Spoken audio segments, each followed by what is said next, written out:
பொதுவாவே நம்ம வீட்ல இருக்கிற பொம்பளை பிள்ளைங்க கிட்ட பெத்தவங்களும் சரி, கூட பிறந்தவங்களும் சொல்ற ஒரு விஷயம், வெளிய அன்டைம்ல தனியா போகாத, ஃப்ரெண்ட்ஸோடயும் போகாத, டைம்க்கு வீட்டுக்கு வந்துரு அப்படிங்கிற மாரி சொல்லுவாங்க. ஆனா நம்ம கேட்போமா? அதே மாதிரி தான் இன்னைக்கு நம்ம ஸ்டோரியில ஒரு பொண்ணு, அவங்க ஃப்ரெண்டு 3 பேர, அதாவது அந்த பொண்ணுங்கள கூப்பிட்டுக்கிட்டு, யார் வீட்லயுமே பெர்மிஷன் வாங்காம, சொல்லாம அவங்க பாட்டுக்கு இஷ்டத்துக்கு கிளம்பி போயிருக்கிறாங்க. அந்த இடத்துல அவங்களுக்கு நடந்த அமானுஷ்யத்த பத்தி என்கிட்ட ஷேர் பண்ணியிருக்கிறாங்க. ஒருத்தர் 2 பேர் இல்லங்க. 4 பொண்ணுங்களுமே அந்த அமானுஷ்யத்தால பாதிக்கப்பட்டிருக்கிறாங்க. அத படிக்கும்போது எனக்கே ஒரு மாதிரியா இருந்துச்சுங்க. அத பத்தி தான் இன்னைக்கு நம்ம ஸ்டோரியில பார்க்க போறோம். வாங்க ஷோக்குள்ள போலாம். உதயா அப்படிங்கிற பொண்ணு தான் நமக்கு இந்த மெசேஜ் அனுப்பியிருக்கிறாங்க. இந்த ஸ்டோரி அனுப்பியிருக்கிறாங்க. அவங்க என்ன பண்றாங்க அப்படின்னா, பக்கத்து வீட்டு பொண்ணு பிரீத்தி, சுவாதி, லட்சுமி இவங்க 3 பேரையும் கூப்பிட்டுக்கிட்டு, ஒரு முஸ்லீம் பொண்ணோட, அதாவது அவங்களோட எல்லாருமே ஃப்ரெண்ட்ஸு தான். ஸோ அவங்களுக்கு பர்த்டே பார்ட்டி இருக்கிறனால வீட்ல கேட்டா கண்டிப்பா விடமாட்டாங்க.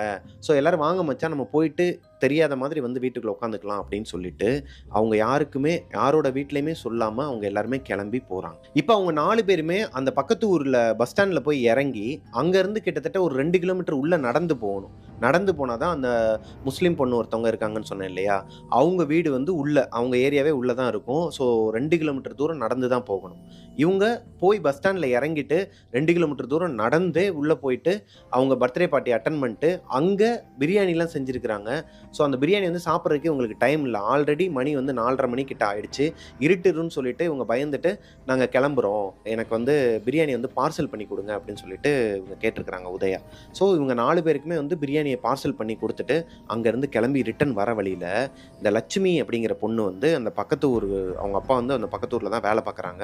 ஸோ அவங்க கூட, அவங்க அப்பா கூட அந்த பொண்ணு வரும்போதெல்லாம் அவர் இந்த ஊர்லேருந்து ஷார்ட்கட்டில் கூட்டு போவாராம். நான் சொன்னேன் இல்லையா, அந்த பஸ் ஸ்டாண்ட்லேருந்து இவங்க ஊருக்குள்ளே வரணும் அப்படின்னா ஒரு 2 கிலோமீட்டர் நடந்தே போகணும் அப்படின்னு. அந்த 2 கிலோமீட்டருக்கு பதிலாக ஒரு 1 கிலோமீட்டர் ஷார்ட்கட் இருக்குது, அது வழியாக போனோம்னா மெயின் ரோடு வந்துடும், நம்ம அங்கே ஆட்டோலாம் இருக்கும், ஆட்டோவில் கூட ரிட்டர்ன் போயிடலாம் அப்படிங்கிற மாதிரி சொல்லி ஷார்ட்கட்டில் கூப்பிட்றாங்க. இவங்களும் சரி டைம் ஆயிடுச்சு, அன்டைமில் வீட்டுக்கு போனால் கண்டுபிடிச்சிருவாங்கன்னு சொல்லிட்டு, சரி வாப்பா நம்ம இந்த ரூட்லேயே போயிடலாம், தான் சொல்கிறாள் மச்சான் சொல்கிறா வா இந்த ரூட்டில் போயிடலான்னு சொல்லிட்டு இவங்க 4 பேருமே அந்த ஷார்ட்கட்டில் இப்போ நடந்து போக ஆரம்பிக்கிறாங்க. அந்த ஷார்ட்கட் ரோடு எப்படி இருக்குது அப்படின்னா, அது ஒரு ஒன் வே மாதிரிங்க. ஒரே ஒரு பைக் மட்டும்தான் அதில் போக முடியும்னு வச்சுக்கோங்களேன். அதில் தான் இவங்க 2 பேராக நடந்து போயிட்டு இருக்கிறாங்க. இப்போ அந்த காட்டு வழி பாதையில் அந்த 4 பேர் நடந்து போயிட்டு இருக்கும்போது உதயாவும் சுவாத்தியும் பேசிக்கிறாங்க அவங்களுக்குள்ள. இந்த மாதிரி அவளோட இயரிங்ஸ்லாம் நல்லா இருந்துச்சுலடி, அது எங்கே வாங்கியிருப்பா அப்படி இப்படின்னு சொல்லி இவங்களுக்குள்ள என்னென்னலாம் அந்த காசிப்ஸா அந்த மாதிரி பேசிட்டு, இப்போ அவங்களுக்குள்ள அந்த பொண்ணுங்களுக்குள்ளே பேசுவாங்க இல்லையா, அந்த மாதிரி பேசிக்கிட்டு நடந்து போய்கிட்டே இருந்திருக்கிறாங்க. போய்கிட்டே இருக்கும்போது அந்த பாதையில் ஒரு பெரிய பள்ளம் இருந்திருக்குங்க. அவங்க சொல்லியிருக்கிறாங்க, லட்சுமி சொல்லியிருக்கிறாங்க, இந்த பள்ளத்தில் இறங்கி அப்படியே ஆப்போசிட்டில் நடந்து போனால் தான் மச்சான் முடியும், சுற்றி கொஞ்சம் காடு மாதிரி இருக்கனால எங்கே சுற்றிலாம் போக முடியாது, ஸோ அந்த பள்ளத்தில் இறங்கி தான் நம்ம போகணும்னோடனே வரிசையாக எல்லாருமே இறங்கியிருக்கிறாங்க. எல்லாரும் இறங்கிட்டாங்க. லாஸ்ட்டாக சுவாதி இறங்கும்போது அவங்கள யாரோ பிடிச்சி தள்ளி விட்ட மாதிரி இருந்திருக்கு. அவங்க கீழே விழுந்துடுறாங்க. அந்த பள்ளத்தில் உருண்டு விழுந்து உடம்பெல்லாம் மண்ணாயிடுது. ஸோ அவங்களால எந்திரிச்சு நடக்கவும் முடியலை. ஒரு மாதிரி கத்துறாங்க, வழியில் வந்து கத்துறாங்க. இவங்களுக்கு என்ன பண்ணுறதுனே தெரில. ஏன்னா அந்த பாதையில் இப்போ இவங்க 4 பேர் மட்டும்தான் இருக்கிறாங்க.